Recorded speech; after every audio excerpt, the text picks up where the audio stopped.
वाकई में अमित शाह जी कहे थे कि प्रशांत किशोर को जीडी ज्वाइन करवा दो। क्योंकि मैं नीतीश जी ने के इंटरव्यू में ये बात जरूर कहा था कि उनको फोन किया था उन्होंने। तो अमित शाह जी कहे ज्वाइन कराइए ज्वाइन करें। हाँ, मैं क्योंकि I am not privy to this information.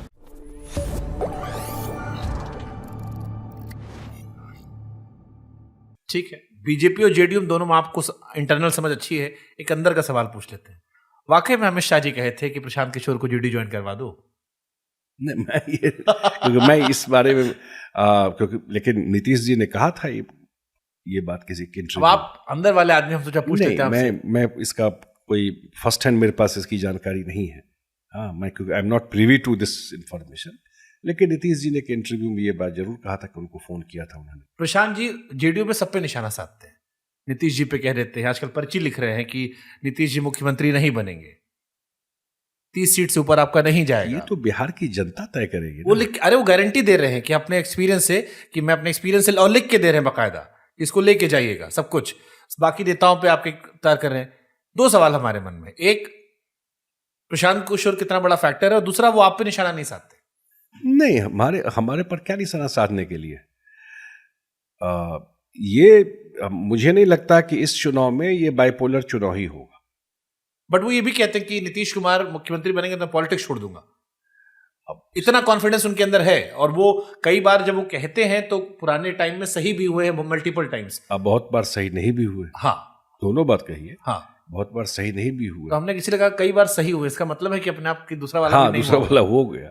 इसलिए मैंने कहा कि जनता मालिक, और ये बात इस तरह इसलिए नहीं बोलना चाहिए कि ये भी चुनाव है और जनता डिसाइड करेगी। और हम लोगों को लगता नहीं है कि बहुत बड़े मार्जिन से एनडीए जीतेगी भी, जेडीयू भी बड़े नंबर से आएगा, और नीतीश कुमार फिर से बिहार के मुख्यमंत्री बने। पीके फैक्टर कुछ है बिहार कैंपस इलेक्शन में? नहीं, इस चुनाव में तो मुझे बहुत नहीं दिखता, आगे का मैं नहीं जानता। क्योंकि आज से एक महीना पहले तक सोशल मीडिया बहुत बस था प्रशांत किशोर को लेकर। अभी जब मैं घूम रहा हूं पटना में, तो ये हो रहा है कि टिकट बंटवारे के बाद थोड़ा सा मामला डालर मैंने कहा ना कि जैसे जैसे इलेक्शन क्लोज होगा, और इलेक्शन प्रशांत के किशोर दिन, अभी भी कह रहे हैं कि या तो 150 तक जा सकती है मेरी सीट, या 10 के नीचे। अब जो दूसरा बात वो कह रहा है शायद वही चीज होगी, इसलिए कि जैसे जैसे इलेक्शन क्लोज होगा और इलेक्शन के दिन कोई वोट को वेस्ट। आप भी तो अपने विरोधी का आकलन करते होंगे ना? नहीं करते ही, इसलिए तो बता रहा हूं। जैसे जैसे इलेक्शन क्लोज होगा, और इलेक्शन ऑलरेडी क्लोज है, तो धीरे धीरे इलेक्शन बिहार में जो मेरा अनुभव रहा है कि कोई ट्रेंगुलर कॉन्टेस्ट होता नहीं, वो बाइपोलर हो जाता है। तो किससे लड़ाई होगी? एनडीए और एनडीए महागठबंधन क्लियर है उसमें कोई। अच्छा, जेडीयू की सबसे बड़ी लड़ाई किससे है? बीजेपी से बड़ी भाई बनने की, नहीं, आरजेडी से आगे जाने की, चिराग पासवान वोट ना काट पाए इसकी, प्रशांत किशोर जो हमारे घर से गए हैं वो हमको नुकसान ना पहुंचाए इसकी। जेडीयू का सबसे बड़ा क्या इस चुनाव में है? जेडीयू का सबसे बड़ा यही है कि पूरा एनडीए एक साथ लड़ करके बिहार में सरकार बनाना। मैंने पहले ही कहा कि ये जो मूवमेंट है बिहार के लिए, ये मूवमेंट बिहार नहीं चूक सकता है। हम लोगों के लाइफ टाइम में इससे बड़ा अपॉर्चुनिटी नहीं होगा जब केंद्र में नरेंद्र मोदी जी हैं और एनडीए की सरकार है और बिहार में नीतीश कुमार है। ये एक गेम चेंजर बिहार के लिए। बहुत सारा काम हुआ, मैं कहूँगा तो फिर लंबा वो हो जाएगा, लेकिन जो रियल खास करके जॉब से रिलेटेड, रोजगार से रिलेटेड जो इशू है, वो जब तक यहाँ इन्वेस्टमेंट नहीं आएगा, मैं फिर रिपीट कर रहा हूँ, और वो टाइम अब आ गया है कि अगले 5 साल में इस मामले में बिहार इन्वेस्टमेंट में, इंडस्ट्री में बड़ा अगले 5 साल में आपको दिखाई पड़ेगा। तो मुझे लगता है कि वो सबसे बड़ा इशू है यहाँ पर।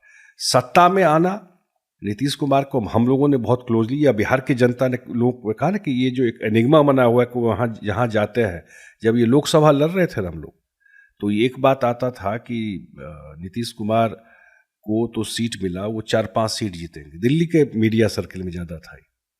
इस बार वाले में हाँ, 2024 में जब रिजल्ट आया तो ये वहीं से यही तो नीतीश जी की खूबी है, जब सब उनको साइन ऑफ करते हो फिर पता नहीं। हाँ, यही है कि जब आप उनको राइट ऑफ करने लगते हैं तो फिर वो आपको दिखाई पड़ जाए। खट से बजट बढ़वा दिया बिहार का। ये बिहार के जनता का आशीर्वाद है, तभी वो जिसको बाउंस बैक कहिए चाहे जो कहिए आप।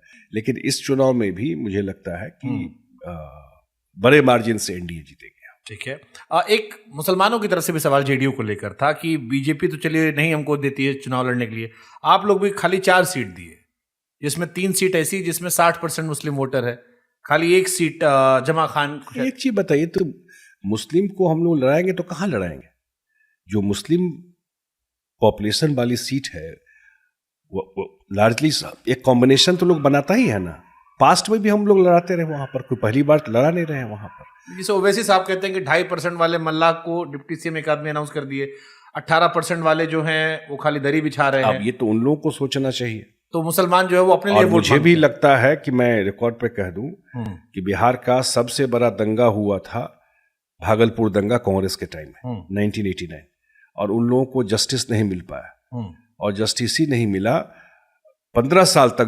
जो सो कॉल्ड सेकुलर गवर्नमेंट थी, नीतीश कुमार जी के आने के बाद ही उनको कॉम्पनसेशन मिला 2006 में, और उनको जो भी गलत किया था उसको सजा मिली। इसलिए जहां तक मुस्लिम की बात है, नीतीश कुमार जी ने कभी फर्क नहीं किया, वोट कम दिया हो ज्यादा दिया हो, लेकिन उनके काम करने में कभी डिफ्रेंशिएट किसी के साथ नहीं किया। ये उनका ट्रैक रिकॉर्ड रहा है। तो हम लोग तो होप करते हैं कि जरूर उनका वोट इस बार और बेटर मिलेगा। लेकिन जहां तक सीट की बात है, हम लोगों ने सीट दिया है। पिछली बार हम लोग 11 सीट दिया, एक भी सीट नहीं जीते। तो इस बार 4 ही दे दिया। नहीं, जहां हम लोग को लगा पोटेंशियल वहां दिया सीट लड़ने का। एक और सर, मार्केट में ऐसे अफवाह चली थी, हम बोला क्लियर कर लेते हैं आपसे कि जेडीयू से कई नेता निष्कासित हुए हैं। बीच में एक लिस्ट आई थी कि कई नेता निकाल दिए गए, तो उसमें भी अंदर खाने से आया कि जहां जहां चिराग पासवान चुनाव लड़े वहीं वहीं निष्कासित हुए। ये सब आपकी चिराग जी को नीचे से डेंट दे देंगे? ऐसा नहीं है। जेडीयू से जो भी निष्कासित पार्टी में बैठ के सब तय करता है कि कहीं कोई, क्योंकि चुनाव के समय ये रूटीन चीज है।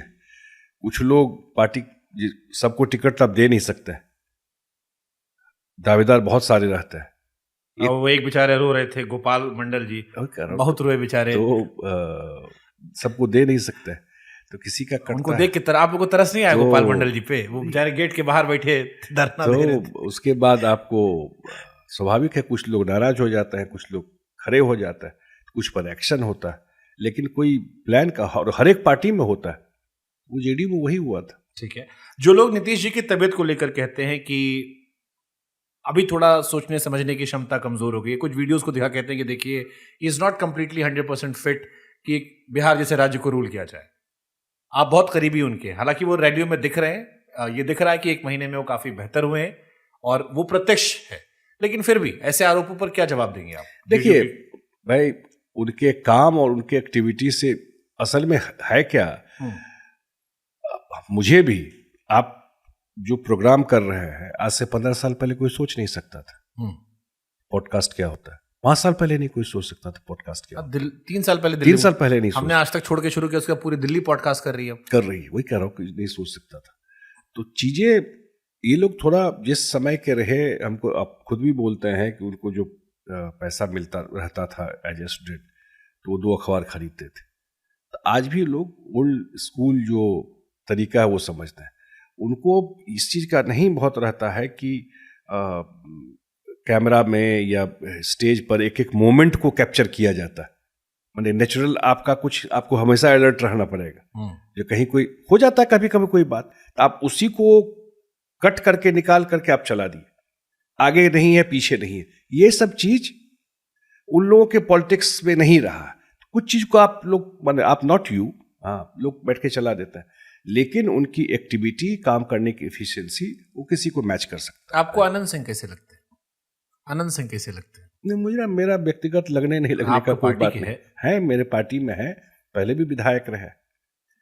तो कई आपका क्या सोच है उनको लेकर? नहीं, मैंने व्यक्तिगत सोच कुछ नहीं है, लेकिन इतना मैं जरूर कहता हूं कि नीति, जैसे पहले भी कहा और आज फिर रिपीट कर देता हूं कि rule of law Nitish ji ने पिछले 20 साल में बिहार में इस पर कभी कोई कंप्रोमाइज नहीं की।